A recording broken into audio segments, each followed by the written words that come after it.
Hey everybody, Mestre here coming to you from Capoeira Zoador Academy. The Patreon page is starting to take off. We've got a couple new people and I'm really excited. One question I had and one question that I think I really need to address is how does Capoeira music work?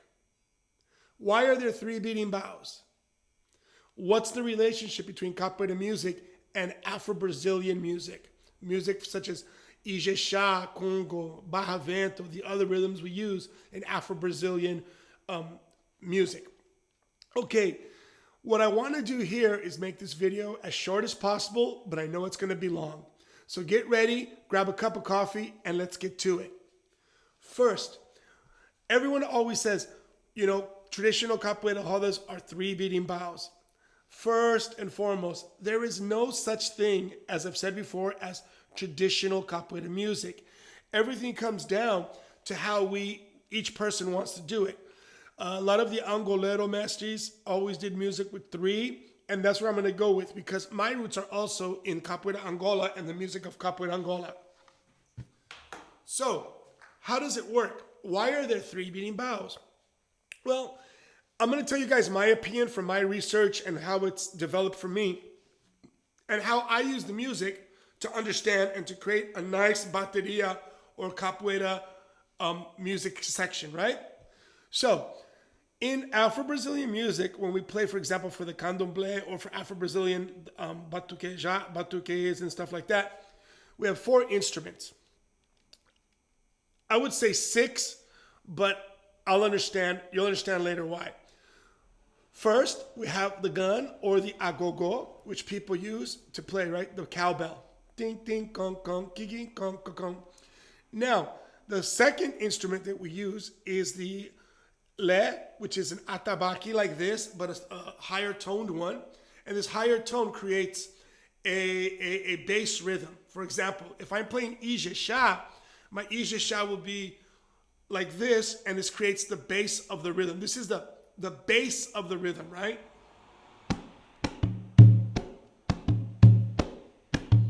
One, two, three, four. 1, 2, 3, 4. 2, 3, 4. 1 and 2 and 1 and 2.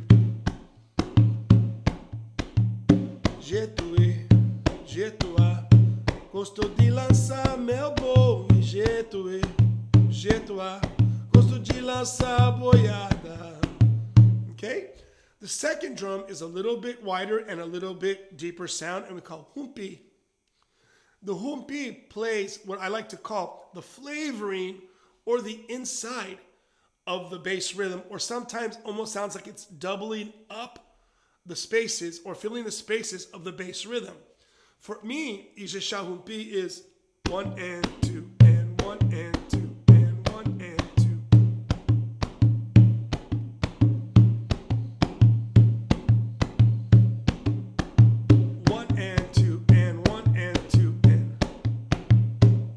Sou daqui, eu não tenho amor, eu sou da Bahia, de São Salvador. Okay? So you see where we're moving with this? Because the Ijexá rhythm is the base of all popular Brazilian music, or most of it, right? Samba, bossa nova, a lot of the music that we hear in Brazil, the Ijexá rhythm is the Afro-Brazilian rhythm that is used in a lot of popular music, everywhere from samba, reggae, samba, and bossa nova. The third drum, the hum, is the widest drum and the lowest tone. This drum creates the variations. And here's where it's interesting and very important to understand. Janderson Ashe, a really good friend of mine, he was born and raised in Bahia, and he used to be the teacher for, the junior groups of Olodum, Chimbalada. He's a very well-known musician now in Europe, and a very accomplished percussionist from Bahia. He says that he had told me that the hum is what accents the dancers. The dancers are not following the musicians, but they're following the first two drums, and the third drum, the hum, is accenting the dancers, which is interesting because usually we think about music and the dancers following the music as opposed to the drummers accenting. So this third drum is going to accent it, okay? So for example, the bass rhythm of Ijexá for me would be a mix of the first two rhythms, if I've internalized it, and then with variations, depending on the dance, right?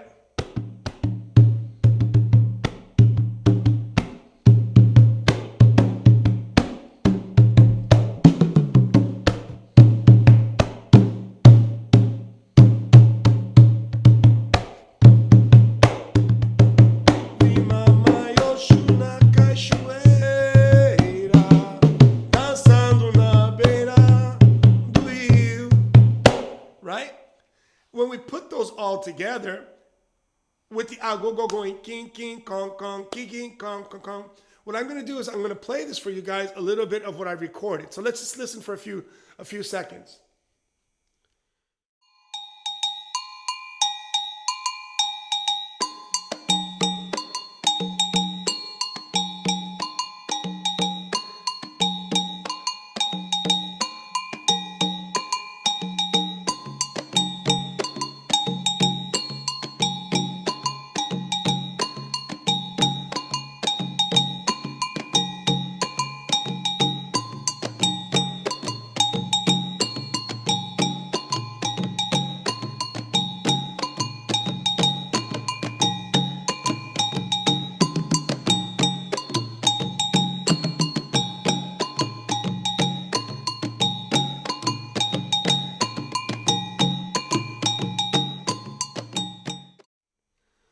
So if you've noticed, the rhythm is coming together and creating what we call a polyrhythmic sound, right?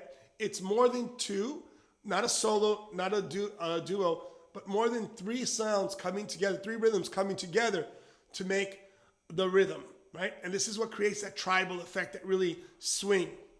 And the other two instruments I was talking about are, of course, the vocals, which if done right become an instrument, and the hand clapping. But these also, I'll get into in another video. So think about it. Now, here's how I approach Afro-Brazilian music to better understand why I use three beating bows and why people use three beating bows, but a lot of times don't know what they're doing. They just do. We can't do that. As educators, we have to understand what we're doing. There's no point in teaching math if you don't know how to do the formulas, right? So that's what we're doing here. This is the formula, the application.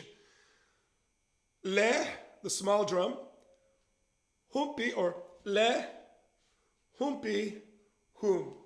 Now, what are we going to do? We're going to flip them and put beating bows on top of them. And that's going to give us for the le, we're going to use the gunga. The le becomes the gunga in the capoeira bateria. The humpi becomes the medio. And finally, the viola becomes the hum, creating the accents or playing the off rhythm. So by doing this, now we've created an Afro-Brazilian rhythm, okay? Now people ask me, why did Mestre Berimbau only have one beating bow, and why do some mestres only use one beating bow? Look, I don't know them personally. Once I asked Mestre Acordeon why Mestre Berimbau only played beating bow by himself, and he said, kind of like a semi-joke, he said, well, he didn't like the way anyone else played. Mestre Berimbau was an Ogan. He played Afro-Brazilian rhythms at the Terreiros. He was an accomplished percussionist. Maybe he just didn't like the way other people played. That's fine. It happens. There's times I go to capoeira events or music and I don't like the way people are doing things. That's just an opinion. But what we're going to try to keep here is with the roots of what we're seeing as popular contemporary capoeira music with three beating bows. So now I have the three beating bows representing the three rhythms.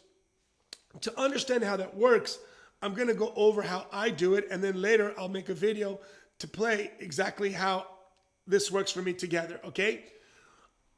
For me, just as a base way, there's different ways to do it. Not any one way is better than another or more traditional. What I'm trying to stress here is that you understand what you're doing musically, okay? We are going to combat ignorance in capoeira music. Why? Because most people see capoeira music and forget the word music. That's what we're going to be doing here when we do videos on music in Patreon, okay? So, I play Angola on the gunga. Then, on the medio, we play San Bento Grande Angola. On the viola, you can play different rhythms for different games. This is more in depth because a lot of times nowadays, no matter what rhythm's playing, people just play one standard capoeira.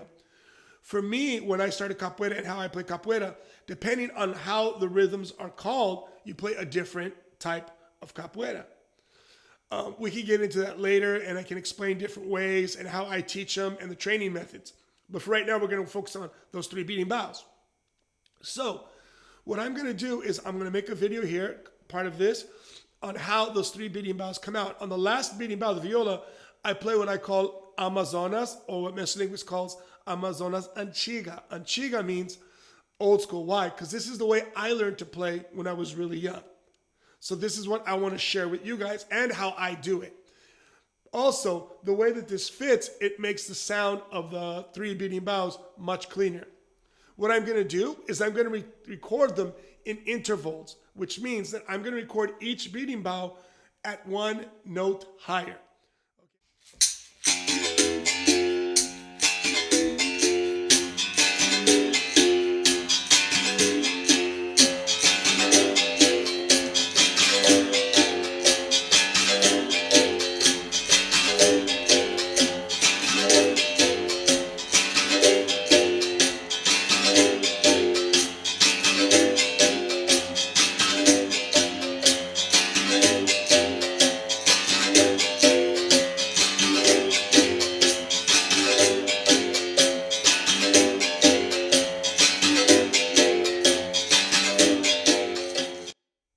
So now we had a chance to listen to how the 3 berimbaus come together.